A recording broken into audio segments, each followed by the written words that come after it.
A jury has now been seated in the Donald Smith case after a very long week that began with a pool of 300 potential jurors. A panel of 12 jurors and 4 alternates has been selected. The jury includes 12 women, 8 of them African American or Hispanic. Smith is accused of raping and killing 8-year-old Cherish Periwinkle back in June of 2013.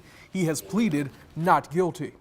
And only on First Coast News tonight, a Jacksonville woman faces the possibility of holding the accused murderer in her hands. Kathy Wyrick was in the jury pool, but she was not selected to serve.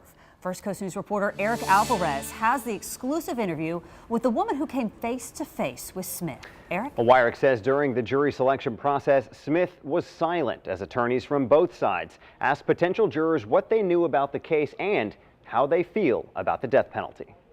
For me, all lives are precious.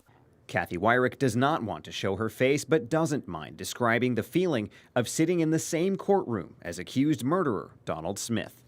How did you feel when you walked into the courtroom and you saw the defendant? I just answered the questions that were asked of me as honestly as I could. I felt like in order for him to get a fair trial, the people that were making the decision as to who was going to serve on the jury should really know the truth about us.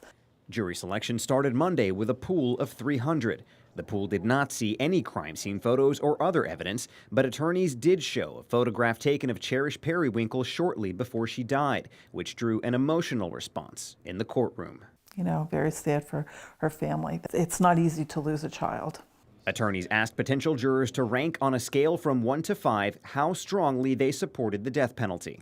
It would be very difficult for a person who does not believe in the capital punishment.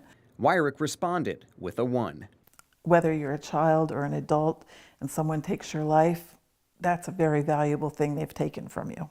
On Friday, Wyrick found out she would not be in the jury. All of the jurors that were chosen ranked their support of the death penalty as a 2.5 or 3. And Wyrick hopes whatever the outcome, those jurors consider the facts. Now the jury is made up of 12 women and 4 men who will decide the verdict and, if necessary, the sentence. Eric Alvarez, First Coast News, on your side.